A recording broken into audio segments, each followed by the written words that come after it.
Bien-aimés dans le Seigneur, Shalom, bienvenue dans cette troisième partie de la série sur les fausses prières. Nous l'avons affirmé dans l'épisode précédent, si la plupart des chrétiens étaient vraiment conscients de leur identité en Christ, notamment du fait qu'ils sont enfants de Dieu, qu'ils sont les frères de Jésus, ils ne feraient pas autant de fausses prières. Mais comme beaucoup de chrétiens ne sont pas vraiment conscients du fait que Dieu est leur Père, c'est là que vous entendrez quelqu'un faire une prière du genre « Seigneur, prends soin de moi ».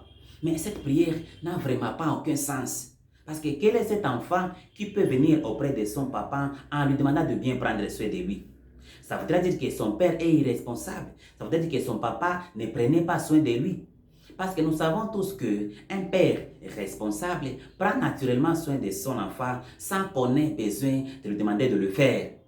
Et Dieu est un père responsable, ce qui veut dire qu'il prend déjà soin de nous et il continuera à le faire parce qu'il est un bon berger. Le fait que beaucoup de chrétiens ne sont pas vraiment conscients de leur identité en Christ est un handicap majeur dans leur vie de prière. Parce que pour faire une bonne prière, il faut d'une part connaître celui à qui vous adressez votre prière. Et d'autre part, il faut vous connaître vous-même, vous qui faites la prière.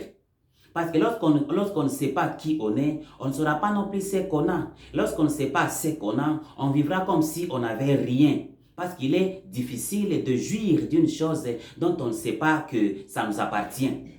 Et la conséquence est que beaucoup de chrétiens demandent à Dieu des choses qu'ils ont déjà. Ils demandent à Dieu de faire des choses que Dieu a déjà faites. Alors très chers prédicateurs, chers évangélistes, chers pasteurs, chers prophètes, chers bishops, revenons à la Bible. Prêchons à nos fidèles l'évangile de Christ. Très chers chrétiens, lisons la parole de Dieu pour connaître la vérité. Que Dieu vous bénisse abondamment.